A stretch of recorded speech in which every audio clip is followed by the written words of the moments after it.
All right, so today we're diving into one of those stories that makes you wonder how some people actually function in the real world. Sounds promising. Does it involve questionable hygiene? Or maybe someone eating a mayonnaise straight from the jar? I've got my judgmental hat on and ready to go. Close, but this one's more about a serious lack of common sense and respect for, well, other people's stuff. Mm. We're talking about that classic am I the a-hole scenario, but with a twist. All right, color me intrigued. Lay it on me. So imagine this. Our main character, let's call him OP like they do on Reddit, is a classic car enthusiast. He spent years restoring a 1967 Chevy Impala, poured over $11,000 into it, the whole 9 yards. Mm. This car is basically his pride and joy. A 67 Impala. Now, that's a sweet ride. I can see why he'd be attached to it. Exactly. And not just any car enthusiast would appreciate it, right?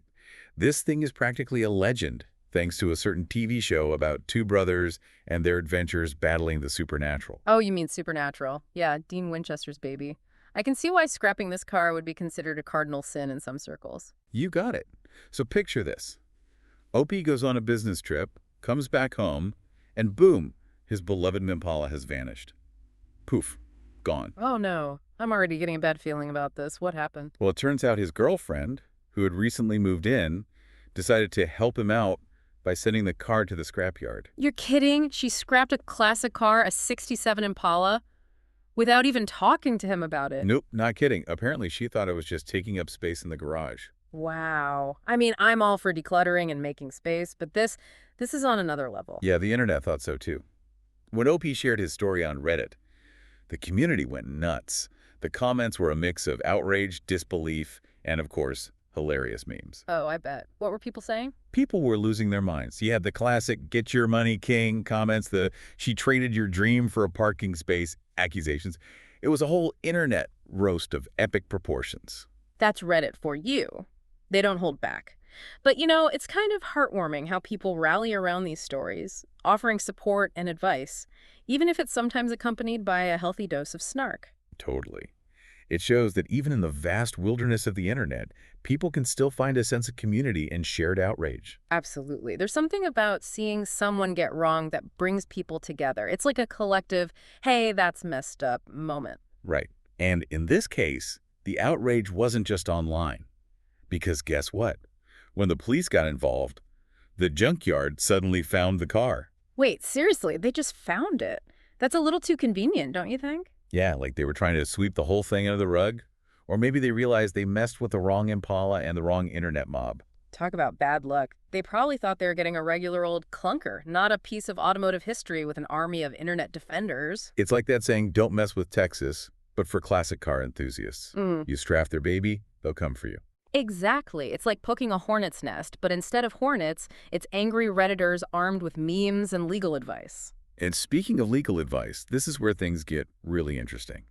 Because scrapping someone else's car, yeah, that's not just a relationship faux pas. That's a whole legal mess. Oh yeah, we're talking potential criminal charges here. This isn't just a who gets the parking spot squabble anymore. This is serious stuff. So let's get into the legal nitty-gritty here. We're not just talking about a lover's quarrel. This is venturing into some serious legal territory. Oh, yeah, definitely. Like, what kind of charges are we even talking about? Well, you've got your grand larceny, which basically means stealing something valuable. And in most states, anything over $1,000 could qualify. And we know this Impala was way more than that. Right, yeah, $11,000 plus all the sweat and tears he put into it. Exactly. And then there's grand theft auto, which specifically covers stealing a motor vehicle. So, So the girlfriend's definitely in hot water here, but what about the scrapyard? Are they off the hook just because they found the car?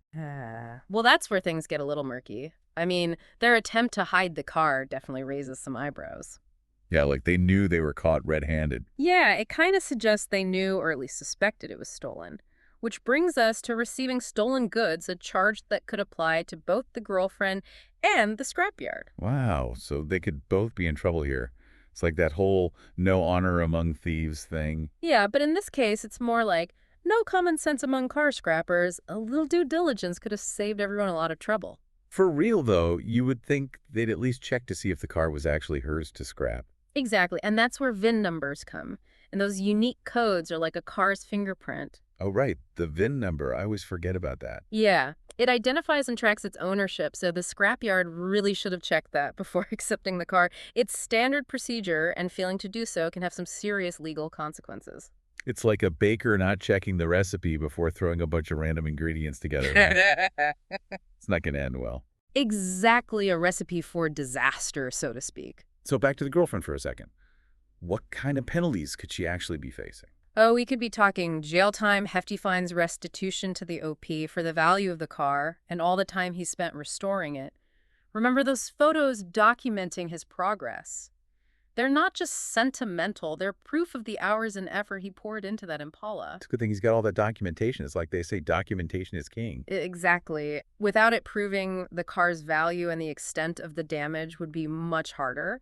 He might have been stuck with a sorry about your luck pat on the back and a lot less garage space. And speaking of documentation, he probably got receipts for all those parts too, right? Oh, yeah, absolutely. All those receipts and photos are going to be crucial in court. So this seemingly simple "Am I the a-hole" post turned into this whole legal drama with so many different layers. It just goes to show that even seemingly small disputes can have huge consequences, especially when it comes to something as personal and valuable as a classic car. And let's not forget the supernatural connection here. This wasn't just any car. It was practically a cultural icon.